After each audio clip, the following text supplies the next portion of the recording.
Hai semua.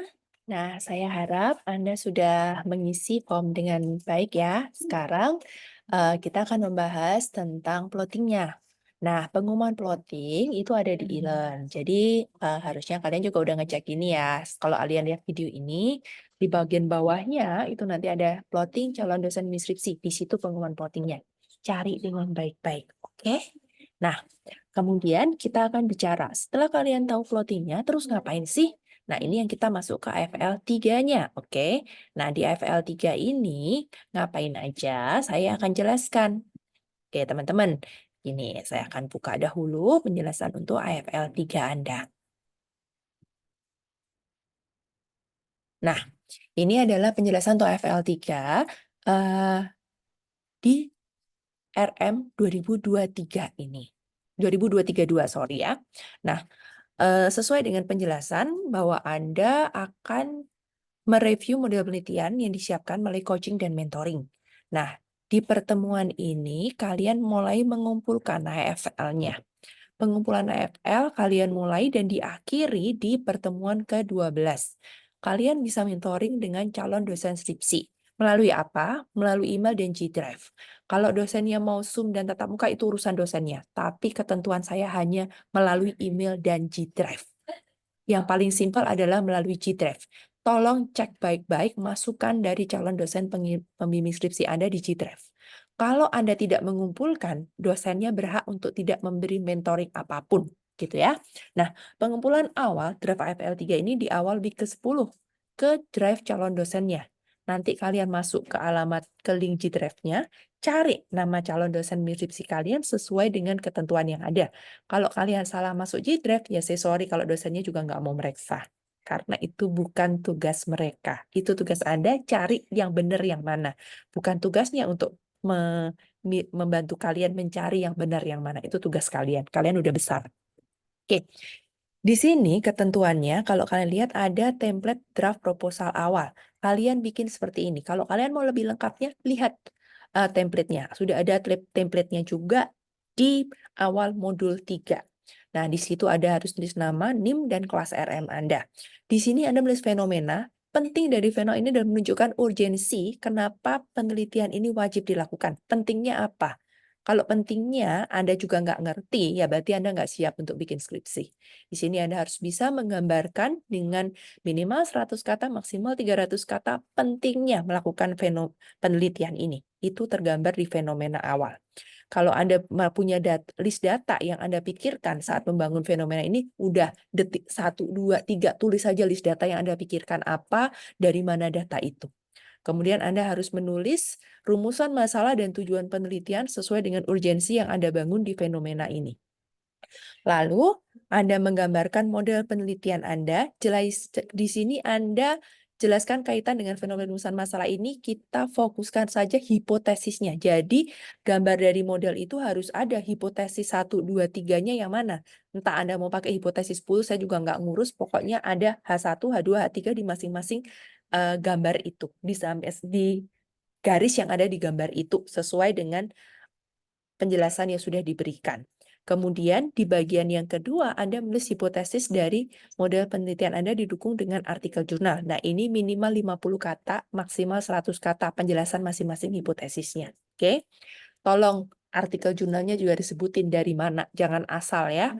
Kalau perlu Anda masukkan linknya di situ.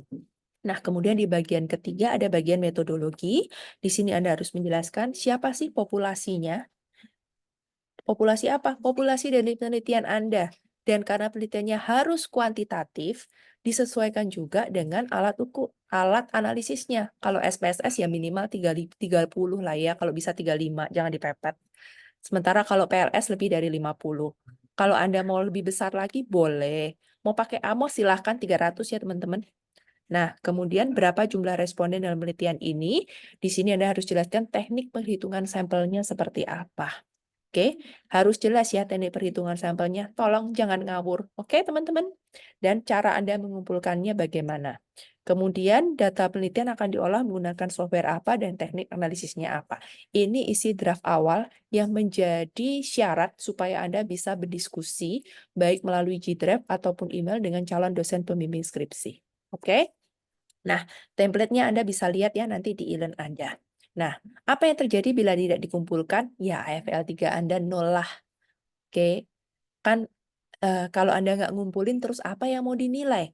Ya sudahlah, dinolkan aja. Terus apakah calon dosen bimbing skripsi berhak menolak memberikan masukan dan nilai? Oh jelas, berhak. Kenapa berhaknya? Nah kalau Anda nggak ngumpul, terus Anda mepet-mepet, terus Anda tiba-tiba ngumpulin, ya udah di nol aja. Oke, deadline pengumpulan itu di akhir week 10. Jadi awal week 10 ini Anda sudah ngumpulin. Kalau Anda molor-molor, ya udah akhir week 10 paling nggak draft awalnya sudah Anda masukin, yaitu hari Minggu 5 Mei 2024 jam 23.59. Nggak usah hubungin dosen kalau Anda belum mengumpulkan draftnya. Dosen juga bisa baca, bisa lihat di Gdraft. Kalau Anda tidak mengumpulkan, Anda tidak berhak memaksa apapun. Paham ya itu teman-teman ya? Nah, tata cara kontak dosen, kumpulkan dahulu draft awalnya di Gdraft sesuai dengan nama calon dosen skripsi Anda sesuai dengan ketentuan tentunya. Beri waktu 7 hari kerja dari saat Anda memasukkan Gdraft Anda. Baru bila dalam 7 hari kerja beliau belum membalas di Gdraft, Anda bisa menghubungi by email. Pakai email student, jangan email pribadi. Oke? Kalau email pribadi, nggak salah kalau masuk spam. Pakai email student UC.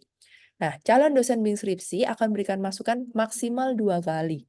Kalau sudah oke banget, ya mungkin Anda nggak dikasih masukan, langsung dibilang, oke ini sudah final gitu ya. Tapi kalau memang butuh masukan, akan diberi masukan maksimal 2 kali. Setelah itu mereka akan menilai. Jadi kerjakan sebaik-baiknya masukan-masukan itu. Batas akhir waktu kumpul draft awal sudah dikatakan Minggu 5 Mei 2024 23.59.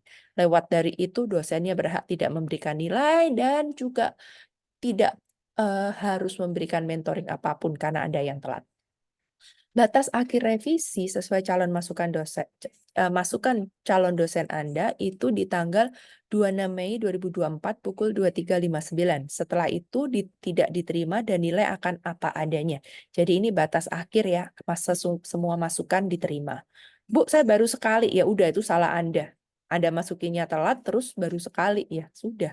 Begitu Anda dapat harusnya langsung direvisi dimasukin lagi hari itu. Anda bisa punya memberi waktu 7 hari lagi. Kalau Anda yang salah ya sudah terima aja. Nah, di mana template alamat Citra dan nama dosen? Silahkan lihat di e-learn. Di situ semuanya ada. Oke, teman-teman. Setelah final dari calon dosen skripsi, wajib di PDF dan dimasukkan juga di dalam e-learn. Jadi nanti kalau sudah final, akan ada 2 file yang Anda masukkan. File yang sama, yaitu AFL 3 final. Yang satu di e-learn untuk dosen kelas supaya bisa mendokumentasi, dan yang satu ada di Gdraft-nya dosen calon pembimbing skripsi untuk dinilai finalnya seperti apa.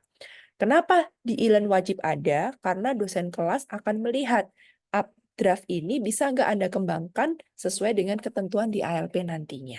Gitu ya. Mereka hanya akan mengembangkan kok, melihat cara Anda mengembangkan, bukan merubah lagi. Oke teman-teman, selamat bekerja ya. Oke, nah itu kurang lebih dari materi AFL 3. Sekarang kalau kita lihat di e-learn-nya, di bagian manakah pengumpulannya? Anda bisa lihat nanti di pertemuan 10, ini sekarang belum terbuka ya. Di pertemuan ke-10 ini akan terbuka. Di situ ada draft proposal skripsi. Ini Anda klik. Kalau Anda klik, nama semua dosen akan muncul, Anda cari nama dosennya. Setelah itu, misal Anda masuk di Pak Arya. Anda masuk di Pak Arya, di sini Anda bikin folder sesuai nama Anda masukkan draftnya di situ. Oke? Begitu ya penjelasannya berkaitan dengan AFL 3. Jelas ya teman-teman? Sukses semuanya.